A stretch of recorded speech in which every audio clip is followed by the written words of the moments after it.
భాగ్యనగర్ లో Mangalya shopping mall వారి ప్రారంభోత్సవాల జాతర సెప్టెంబర్ 22న కీర్తి సురేష్ చే Sudarshan theatre complex RTC cross roads నందు. కేటీఆర్ గారు గౌరవ ముఖ్యమంత్రి గారిపై ఇష్టం వచ్చినట్టు వాగుతూ 8,888 కోట్ల రూపాయల దుర్వినియోగమైనాయి, వాళ్ళ బంధువుకి ఇచ్చుకున్నాని చెప్పి పచ్చి అబద్ధం ఆడుతూ లేనిపోని నిరాధారణ ఆరోపణలు చేస్తూ రోజు రోజు ఆ పార్టీ చచ్చిపోతున్నది. కనీసం ప్రతిపక్ష నాయకుడు ఎవరో తెలియదు, కేసీఆర్ ప్రతిపక్ష నాయకుడు తెలియదు, ఎవరు ప్రతిపక్ష నాయకుడు తెలియదు. ఎమ్మెల్యేలు పోతున్నారు, మున్సిపల్ చైర్మన్ పోతున్నారు, ఈ దిక్కుచోతుల్లో లేనిపోని ఆరోపణ చేస్తున్నారు. దీన్ని ఒకటే చెప్తున్నాం, కేటీఆర్ గారు మున్సిపల్ శాఖ మంత్రి 10 ఏళ్ళు. నేను ఒకటే చెప్తున్నా, పచ్చకామర్లకు లోకం అంతా పచ్చగా కనిపిస్తున్నట్టు మీరు 7 లక్షల కోట్లు అప్పు చేసి 1,02 లక్షల కోట్లు మీ కుటుంబం మేము దోచుకుని అందరూ మంత్రులు అందరూ ముఖ్యమంత్రులు అదే విధంగా ఉంటారని చెప్పి నువ్వు ఆరోపణ చేస్తున్నావు. మేము వచ్చే 6 నెలలు కాలేదు గవర్నమెంట్, 9 నెలలు అయితే 3 నెలల ఎలక్షన్ల కోడైపోయింది. 6 నెలల్లో 8,800 కోట్లు ఏడికెళ్ళి వచ్చినాయి. లెక్క చెప్పాలి, ఏది పడితే అది చేసి ఆరోపణ చేయడం కాదు. మీరు చేసిన పని కాళేశ్వరంలో స్కాములు చేస్తే మేడిగడ్డ ఊలిపోయి ఎప్పుడు ఎవరు జైలుకు పోతారో తెలియదు.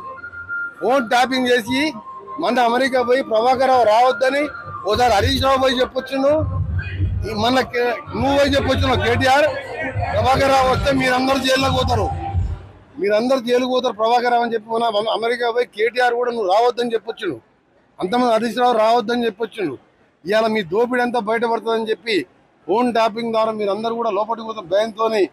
ఈ రాష్ట్రంలో బీఆర్ఎస్ పార్టీ 9 స్థానాలలో మూడో ప్లేస్ వచ్చి 7 స్థానాల్లో డిపాజిట్ పోయి దిక్కు తోచకుండా పార్టీ దుకాణం బంద్ అయిందని చెప్పి ఇవాళ మా ముఖ్యమంత్రి గారిపై అవినీతి ఆరోపణలు చేస్తున్నాం. నీ దమ్ముంటే ప్రూవ్ చేయి. 8,800 కూడా అమృత్ స్కీమ్స్ మన రాష్ట్రానికి బడ్జెట్ వచ్చిందా? నువ్వు ఎట్లా పనిచేసినా 10 ఏళ్ళు మంత్రిగా, నేను మంత్రిగా చెప్తున్నా, నువ్వు దాన్ని ప్రూవ్ చేయి. దేనికైనా సిద్ధమే మేము. ఏది పడితే అది ఆరోపణ కాదు. నేను ఇప్పుడే చెప్పిన దోసుకతుంటోనికి మొత్తం దోపిడే కనిపిస్తుందంట.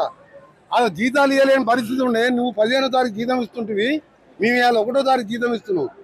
18,000 కోట్లు 27 రోజులలో మాఫీ చేసినావు. నువ్వు నీలాగా అంటారు, నీ కుటుంబంలాగా దోసుకుంటారు అనుకో కేటీఆర్. నువ్వు ఇవాళ అమృత్ స్కీము ఏదైతే ఉన్నో దాన్ని ఉపసంహరించుకోవాలి.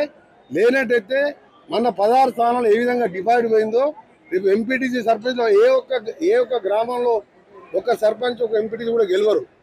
ఇవాళ మా ప్రభుత్వం 500 రూపాయలు సిలిండర్ ఇస్తున్నాం. దేశంలో ఎవరు ఇస్తలేదు. ఇవాళ 500 రూపాయలకే గ్యాస్ సిలిండర్ ఇచ్చినా కనుక ఉచితంగా 200 యూనిట్లకు ఫ్రీగా ఉచితంగా 0 బిల్ ఇస్తున్నాం. నువ్వు ఇవాళ నీకు మీ పార్టీ ఎక్కడిది? ప్రతిపక్ష నాయకుడు మీరు ఆయన ఉన్నాడా లేడా? ప్రతిపక్ష నాయకుడు హరీష్ రావా, నువ్వా, మీ నాయన? అది దాన్ని తెలుసుకో. మా ముఖ్యమంత్రి గారిని విమర్శించే ముందు ఏది పడుతుంది కాదు. 8,883 అనే అంకెలు 4 8 తీసుకొచ్చిండు. ఆయన ఏమంటుండు, 4th సిటీ కాదు అది, 4 బ్రదర్స్ అంట. నేను చెప్తున్నా, ఇవాళ నువ్వు, నీ కొడుకు, నీ బావ, మీ నాయన, మీ చెల్లె నలుగురు కలిసి 7 లక్షల కోట్లు అప్పు చేసి 2 లక్షల కోట్లు తిన్నారా లేదా?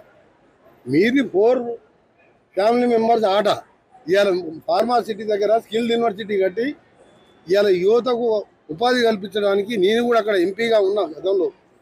అక్కడ చూడండి మీరు పోయి ఇవాళ 4th సిటీకి స్పోర్ట్స్ యూనివర్సిటీ 20 లక్షల మంది పిల్లలు ప్రభుత్వ ఉద్యోగాలు అన్నీ ఫిలప్ చేసుకుంటూ ఇవాళ అభివృద్ధిని రీజనల్ రింగ్ రోడ్ నా శాఖ ఆధ్వర్యంలో 30,000 కోట్లతో 2017 అయింది. 2023 వరకు అధికారంలో ఎందుకు స్టార్ట్ చేయలేదు రీజనల్ రింగ్ రోడ్? ఇవాళ నేను వెంటబడి టెండర్ స్టేజ్ తీసుకొచ్చినా. ఇప్పుడు చేత కాకుండా దోసుకొని మిషన్ భగీరథ పేరు అన్నాం. ఆలేరులో ఒక్క కాన్సెషన్ నీళ్ళు వస్తుందా? అది నీళ్ళు వస్తే ఇవాళ 210 కోట్లు ఎందుకు శాంక్షన్ చెప్పి ఇవ్వాల్సి వస్తుంది? నేను అందుకనే చెప్తున్నా, గన్నమల్ల రిజర్వాయర్ టెండర్ పిలిచినా పనిచేసినావు. ఇవాళ మల్లన్న సాగర్ 50 TMC మొత్తం నింపి పెట్టుకున్నావు. పోయి నిన్న హరీష్ రావు చూసురా మల్లన్న సాగర్ చూసుకొని ఏంది నెత్తిన కొట్టుకోవాలన్నా? దాని కింద ఉన్న ఆలేరు ఎందుకు నీళ్ళు ఇవ్వలేదు మరి? ఇవన్నీ కూడా తెలుస్తుంది. ఆయన దోపిడీ అంతా బయటపడుతుంది.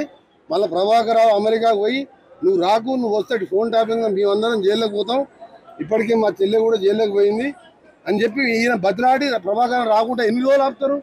ఒకసారి హరీష్ రావు పోయి అమెరికాకు ఆపొచ్చుండు.